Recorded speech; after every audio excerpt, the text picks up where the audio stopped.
Lord of mercy, here she comes, behind the wheel of a pickup truck. Hey everyone, this is Patrick with Vision Magazine. I am here in Grand Rapids, Michigan at the intersection where in just an hour this man will be taking the stage. Some of you may know him as the rapping country singer who has made a huge name really quick.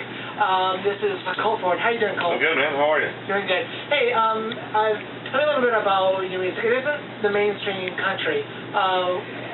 What exactly do you call it? Well, I mean, I just consider myself a country artist, to be honest with you.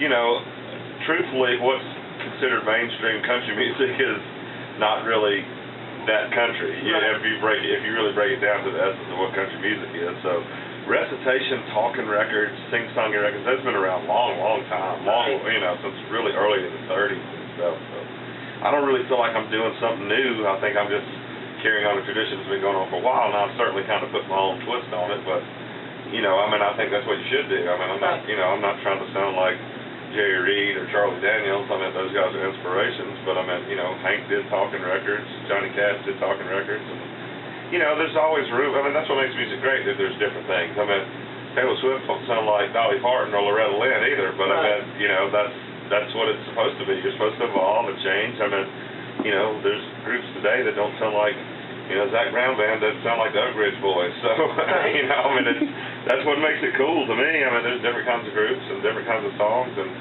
but I just consider myself a country artist, to be honest with you. I deliver it in a little different way, but, you know, I don't think anybody's calling Toby Keith a country rapper for doing Red Solo Cup, or I want to talk about me, or, you know, they're not calling Jason Aldean that for doing my song Dirt Road Anthem. So, I mean, I think it just boils down to you like the song or do you not like the song? I mean, it's a good music that you like, and I've been lucky that a lot of people like what I do. Right. Which actually, when actually right into my next one, you wrote Dirt Road Anthem with Brantley Gilbert. How did that come along? Well, you know, Brantley and I are friends, and Brantley's kind of like a little brother to me, so we kind of started getting some notoriety at the same time, and we wrote Dirt Road Anthem for my record, Right Through the Country, that came out in 2008, and, you know, it was just a song that we wrote. We didn't think anybody would even care one way or the other what we were doing at that point. We were just two artists in Georgia trying to make it at that point, so we put it on my record.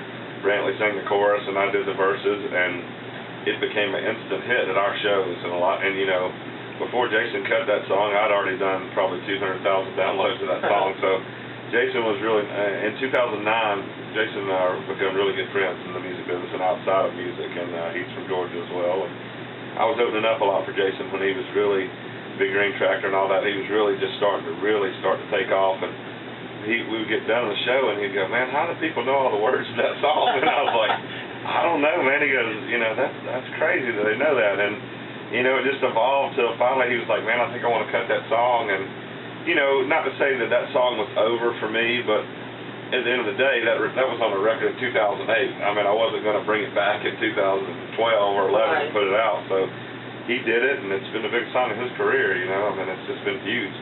Nominated for everything. He's up for a Grammy with that song. So. Right. Have you worked with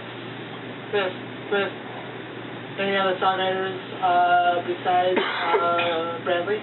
Oh, yeah. I mean, Brandon and I, you know, we had another #1 with his song, Country Must Be Countrywide. We wrote that together. But, yeah, I mean, I write with Dallas Davidson and Red Akins and Ben Hayslip.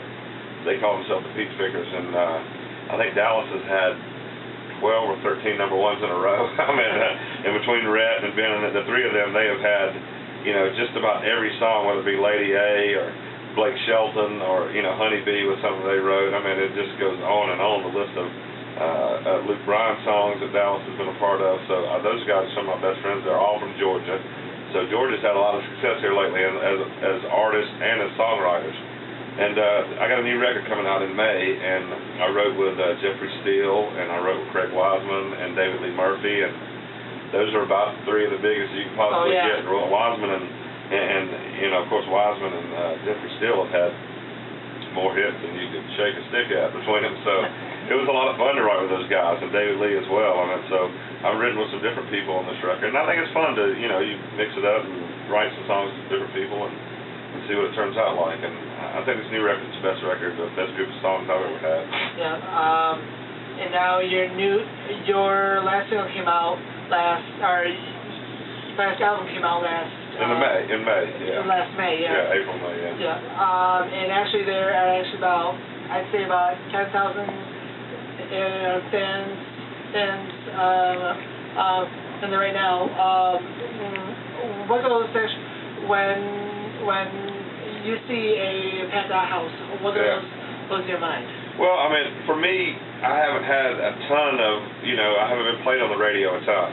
So I've been a little bit like Dave Matthews of country, so to speak. I mean, as far as had a lot of success, sold 1 million records, but never had a lot of, I've had 2 number ones as a songwriter, but it wasn't me doing them. So it's amazing and a little frustrating at the same time. I mean, it's amazing that people come and show up like here in Intersection and some of these places I'm playing, and we've had places where we sold 10, 11,000 tickets, and you go, man, I've never even had a song in the top 50.